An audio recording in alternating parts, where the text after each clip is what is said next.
The day you plant the seed isn't the day that you will eat the fruit, meaning that today you may publish your YouTube video and you may hope to see immediate results. But this isn't always the case, so don't feel too disappointed by this. And I will keep reminding you about this because sometimes we want to see immediate success here on YouTube. This is episode 8 of the series, Can I Monetize My Small YouTube Channel? And I'm going to do a deep dive into the analytics so that you can understand what to look for when you are looking at your own analytics. So when we look at lifetime, I have 4,300 views, 127.8 watch hours, and 100 subscribers. And I have been publishing on this YouTube channel since 27 September last year. So it's taking a while to get to 100 subscribers. How is your YouTube journey going? How are you finding it? I know that it can feel like monetization is a long way off because it takes 4,000 watch hours and 1,000 subscribers within 12 months, a 1-year time frame to get monetized. But as we learn through YouTube, we understand that it's a long game. It really is a long game. But what you can do to help with your YouTube channel is create a series, because when we go to my most popular content, you will see that 5 videos of the 10 of my most popular content is actually from the series, Can I Monetize My Small YouTube Channel? So you may be thinking, well, Kesh, I have no idea about what series I can create for my channel. But look at other channels in your niche and look at the series that they have created and create similar series. But you are putting your personality, you are in the videos. So it's different, but you know that this particular series has worked well. Click on your audience, look at who your audience is, understand who your audience is. You can actually see your gender of your audience, okay? And you can see your age of your audience. Now, my age of my audience is mostly 25 to 34-year-olds, which surprised me because I thought the people that will be watching my videos, most of the people I thought would be my age, which is 42 years. But your audience, by looking at the demographic, you will learn about who your audience is. Most of my audience is from United States, followed by India. Look at which countries are your audience from. Were you surprised by which countries they live in? Or did you think, okay, if you are American, you thought, okay, I'd get an American audience. So look and investigate, be a little detective and try to figure out, okay, who is my audience? And even this, female or male, I thought most of my audience would be female. So understanding your analytics is an important part because it helps you when you are actually creating your content to know who your audience is. And then device type, it also tells you how is your audience actually watching your content? Is it through mobile phone mostly, etc.? With mine, it is mobile phone. But when you go to see more, you can check how long are they actually watching all these different devices. So you go and you click on add metric and you go to average view duration. And then you see, okay, on TV, the average view duration is 3 minutes and 31 seconds. So the device whereby people watch the longest time on my channel is actually on TV. Does the same thing apply to you? Let me know in the comments. It's interesting to know. And also, what age are you? Because I'm curious to know what's your age. They say you shouldn't ask people their ages, but hey, if you're comfortable with it, let me know your age. Now, with my content, my top video was actually the video that I created, the episode 7 of the series, Can I Monetize My Small YouTube Channel, with 527 views. Okay, and you can see 1, 2, 3, just on here, you can see that the series is doing well. That is why I'm saying to you, look at having a series. And then it shows you for lifetime how viewers find your videos, browse, suggested, etc. Now, if you feel like you are not coming under suggested videos at all, then maybe what you should do is look at outlier videos. Now, what's an outlier video? For example, if you have a cooking channel and you saw that on a particular cooking channel, the person had a video about cooking this fantastic meal, right? And they got about 200,000 views on that video, but they only have 4,000 subscribers. Now that is an outlier video because it has performed so well in relation to how many subscribers they have. So you can create your version of that video. And if you have a similar title and thumbnail, etc., you may come under their suggested. So after a person watches their video, your video can come up as a suggested. So that's an idea for you, because you don't have to start everything from scratch. If you know something's working well within your niche, you can create your version of those videos. So for the last 7 days, 167% more views than previous 7 days. Watch time is looking good. The subscribers are looking good, right? But you can see highs and lows, and that's normal. This video here has 245 views, okay? But what I want to show you is that when you look at click-through rate, you say, okay, 4.2%. That means the average percentage of people that actually click on this video, right? But this changes. It's not something that stays the same from the moment you publish the video, etc. Because this changes. Look, at this point, 15% click-through rate, then 20% click-through rate, then 1.9%. So it takes all these numbers, percentages, and then gives you an average, and that's your click-through rate, okay?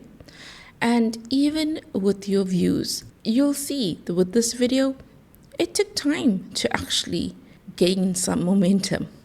But in the past 2 days, I got 15 views from this video, even though this video was published ages ago, published 119 days ago, okay? Because it's still being seen under YouTube search and clicked, etc., and coming under suggested videos as well. Now, what's helpful for you to understand is when you go to reach, okay, and you see people have searched for these terms, you'll see on your videos, people will have searched for certain terms. You can create videos around these topics as well. In addition to the video that you've already created, maybe you can create an updated video, or maybe you can see, okay, there's a little gap. I haven't created this particular video, but people are searching for this. So maybe I can create this video. So look at your search terms, YouTube search terms. See what's coming under there, because this is helpful to know what people actually want, what people are looking for. Which brings me to the point that these 6 things have helped me with my YouTube channel. Number 1 is audience. Know who your audience is. Really understand their age, their demographics, where they live. What do they actually want to learn from you, or what value can you provide to them to make them actually be interested in the content that you are publishing on your YouTube platform. Number 2 is topic. When you are deciding, okay, should I create this video, does your topic have a decent total addressable market? Meaning, are there enough people that are going to be interested in this topic? Because you don't want to put so much effort into a topic and people aren't even bothered to watch what you have created. Number 3 is title. Look at titles in your niche. Are those popular titles? Are those titles doing well? And you can use the same title or something really similar because it's been tested and proven that those titles perform well. Number 4 is thumbnail. Your thumbnail needs to attract your audience's attention. Now, it's tempting to put a lot of text in your thumbnail because you feel that people need to really understand what this thumbnail is about. But the opposite happens, because when people look at your thumbnail on a phone, they can't understand what the words are because there are too many words and it's too tiny. So you want to have 2 or 3 words maybe and a large image. You don't want to have too many images on there as well. Number 5 is hook. So in the first 10 seconds, you want to grab your audience's attention because there are so many YouTube videos out there that you want to be able to let them start watching your video, but continue to watch your video. Okay, you don't want them to just watch and then click off. So you grab their attention either through something that is really interesting or you evoke their curiosity so that they stay watching your content. Because the thing is, if they feel like, I'm bored, then they're going to switch off and they're going to not watch the rest of your video. Number 6 is delivery. how do you communicate in your videos? Now, sometimes I watch YouTube videos and I can't even hear what the person is saying because the audio quality is so poor. So make sure that your audio quality is decent. And also, are you using storytelling in your videos? And I continue to learn. Every time I create a video, I say to myself, okay, you need to add more storytelling.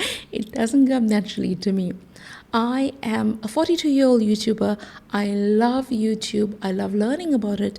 And I am sharing all the things that I'm learning, the highs and lows, what's working for me, what's not working for me.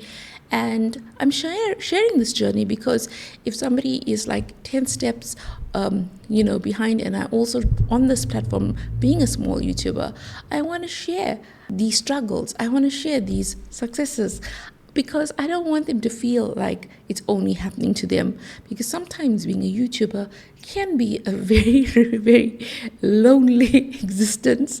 It absolutely can. It's not like you go to work, you chat to all your colleagues, you chat about your weekend. No, it can feel isolating at times.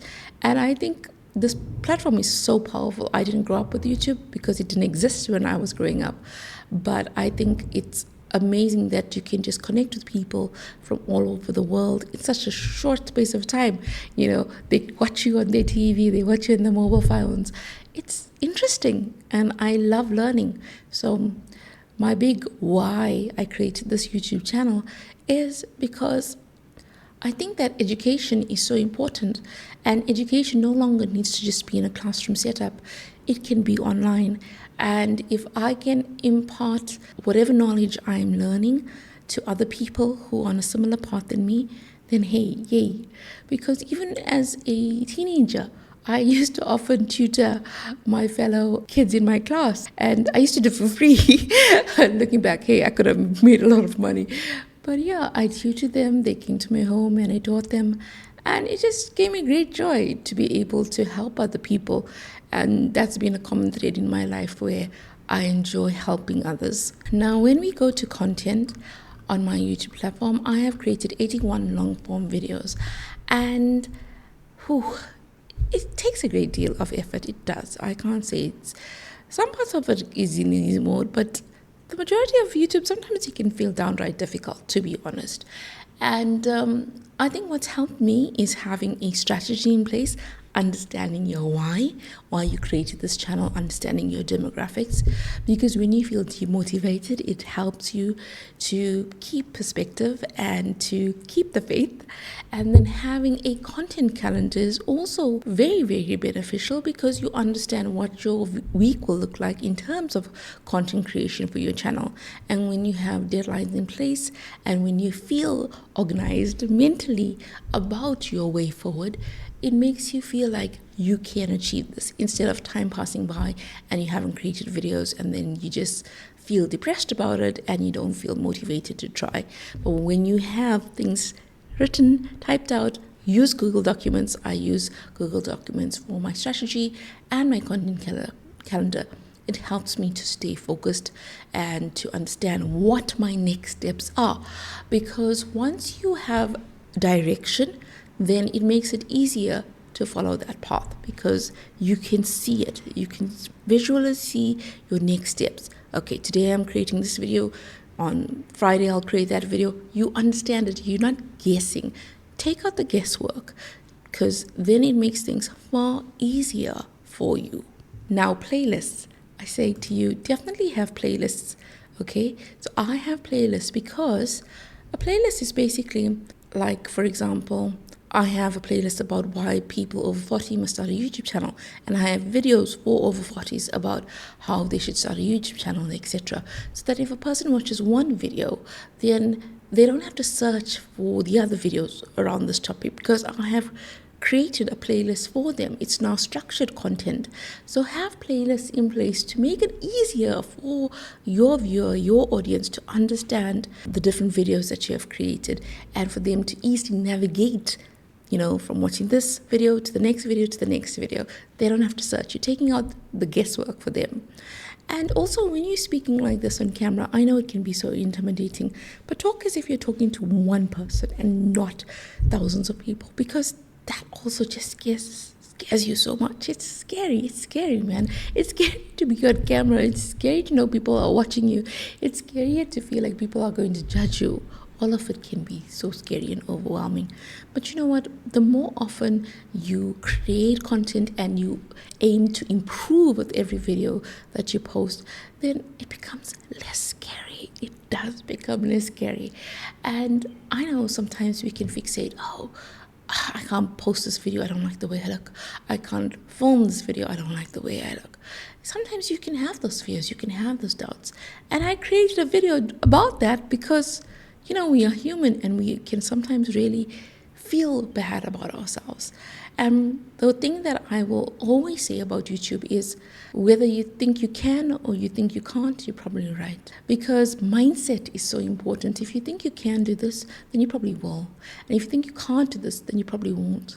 Because what you believe can manifest itself. I truly believe in that. And how you speak to yourself is also so important. If you're kind to yourself, patient with yourself, if you understand that this is a long-term journey and that success is not overnight. For some, yes, but for the majority, no. If you understand all of that, it makes this process far easier. When you have videos that completely flop, look at it as a learning curve. What can you learn from that? How would you do things differently in your next video? Speak to yourself as if you would speak to your best friend, because sometimes we can really hurt ourselves by having such negative talk. So think about that carefully. Be kind to yourself because you matter and because you are worth it, as they say. And have a fantastic day.